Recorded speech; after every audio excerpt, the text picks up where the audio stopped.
ಮಳೆಯಿಂದ ಅಂಡರ್ ಪಾಸ್ಗಳಲ್ಲಿ ಮಳೆ ನೀರು ನಿಂತಿದ್ದು ಸಾಕಷ್ಟು ಮಳೆ ಆಗ್ತಾ ಇದೆ. ಹೀಗಾಗಿ ಅಂಡರ್ ಪಾಸ್ಗಳಲ್ಲಿ ಮಳೆ ನೀರು ನಿಂತಿದ್ದು 2-3 ಅಡಿಯಷ್ಟು ನೀರು ನಿಂತಿದ್ದು ವಾಹನ ಸವಾರರು ಪರದಾಡುವಂತಾಗಿದೆ. ದಾವಣಗೆರೆ ನಗರದ ದೇವರಾಜ ಅರಸು ಬಡಾವಣೆಯಲ್ಲಿ ಈ ಘಟನೆ ನಡೆದಿದ್ದು ಮಳೆ ನೀರು ಸರಾಗವಾಗಿ ಹರಿದು ಹೋಗದ ಹಿನ್ನೆಲೆಯಲ್ಲಿ ಅವಾಂತರವೇ ಉಂಟಾಗಿದೆ. ಅಂಡರ್ ಪಾಸ್ನಲ್ಲಿ ಆಟೋ ಸಿಲುಕಿದ್ದು ಪ್ರಯಾಣಿಕರು ಪರದಾಡುವಂತಾಗಿದೆ. ಮಳೆಯಿಂದ ಅಂಡರ್ ಪಾಸ್ಗಳಲ್ಲಿ ಮಳೆ ನೀರು ನಿಂತಿದ್ದು ಯಾವ ರೀತಿಯಾಗಿ ಆಟೋ ಚಾಲಕರು ಪರದಾಡುವಂತಾಗಿದೆ ಅನ್ನುವಂತಹ ದೃಶ್ಯಾವಳಿಗಳನ್ನು ಗಮನಿಸಬಹುದು. ಆಟೋದಲ್ಲಿ ಪ್ರಯಾಣಿಕರು ಕೂಡ ಕುಳಿತಿರುವಂತಹ ದೃಶ್ಯಾವಳಿಗಳನ್ನು ಗಮನಿಸಬಹುದು. ಸುಮಾರು 2-3 ಅಡಿಯಷ್ಟು ಮಳೆ ನೀರು ರಸ್ತೆಯಲ್ಲಿ ನಿಂತಿರೋದ್ರಿಂದ ಈ ರೀತಿಯಾದಂತಹ ಪರಿಸ್ಥಿತಿ ಉಂಟಾಗಿದೆ.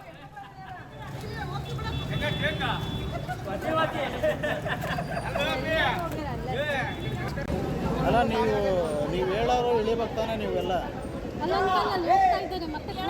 ನೀವು ಅಲ್ಲೇ ಹೇಳಿದ ಅಲ್ಲಿ ಬೇಡ ತಡೆ ನಡ್ಕೊಂಡ್ಬರ್ತೀವಿ ಗಮನಿಸ್ತಾ ಇರಬಹುದು ಯಾವ ರೀತಿಯಾದಂತಹ ಪರಿಸ್ಥಿತಿ ನಿರ್ಮಾಣವಾಗಿದೆ. ದಾವಣಗೆರೆಯಲ್ಲಿ ಮಳೆಯಿಂದ ಸಾಕಷ್ಟು ಅವಾಂತರವಾಗಿದ್ದು ವಾಹನ ಸವಾರರು ಯಾವ ರೀತಿಯಾಗಿ ಪರದಾಡ್ತಾ ಇದ್ದಾರೆ, ಮುಖ್ಯವಾಗಿ ಆಟೋ ಸವಾರರು ಆಟೋ ಚಾಲಕರು ಯಾವ ರೀತಿಯಾದಂತಹ ಸಮಸ್ಯೆಗೆ ಸಿಲುಕಿದ್ದಾರೆ ಅನ್ನುವಂತಹ ದೃಶ್ಯಾವಳಿಗಳನ್ನು ಗಮನಿಸಬಹುದು. ಸುಮಾರು ರಸ್ತೆಯಲ್ಲಿ 2-3 ಅಡಿಯಷ್ಟು ಮಳೆ ನೀರು ನಿಂತಿರೋದ್ರಿಂದ ಈ ರೀತಿಯಾದಂತಹ ಪರಿಸ್ಥಿತಿ ಉಂಟಾಗಿದೆ.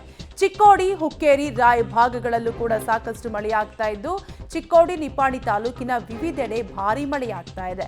ಭಾರಿ ಮಳೆಗೆ ಮನೆಗಳಿಗೆ ಮಳೆ ನೀರು ನುಗ್ಗಿರುವಂತಹ ಘಟನೆ ನಡೆದಿದ್ದು ಸತ್ತಿ ಗ್ರಾಮದ ಕೆಲ ಮನೆಗಳಿಗೆ ಮಳೆ ನೀರು ನುಗ್ಗಿದೆ. ಒಟ್ಟಾರೆಯಾಗಿ ರಾಜ್ಯಾದ್ಯಂತ ಧಾರಾಕಾರ ಮಳೆಯಾಗ್ತಾ ಇದ್ದು ಚಿಕ್ಕೋಡಿ, ಹುಕ್ಕೇರಿ, ರಾಯ್ ಭಾಗದಲ್ಲಿ ಮಳೆರಾಯ ಅಬ್ಬರಿಸಿ ಬೊಬ್ಬೆರೆಯುತ್ತಿದ್ದು ಅಲ್ಲೂ ಕೂಡ ಅಂದ್ರೆ ಚಿಕ್ಕೋಡಿ ರಸ್ತೆಗಳೆಲ್ಲ ಕೂಡ ಕಂಪ್ಲೀಟ್ ಆಗಿ ಜಲಾವೃತವಾಗಿದೆ. ಜೊತೆಗೆ ಮನೆಗಳಿಗೂ ಕೂಡ ಮಳೆ ನೀರು ನುಗ್ಗಿ ಮನೆಯಲ್ಲಿದ್ದವರಂತವರು ಪರದಾಡುವಂತಾಗಿದೆ. ಗಮನಿಸ್ತಾ ಇರಬಹುದು ಮನೆ ಒಳಗೆ ಇರುವಂತಹ ನೀರನ್ನ ಯಾವ ರೀತಿಯಾಗಿ ಮನೆಯವರು ನೀರನ್ನ ಆಚೆ ಹಾಕ್ತಿದ್ದಾರೆ ಅನ್ನುವಂತಹ ದೃಶ್ಯಾವಳಿಗಳನ್ನ.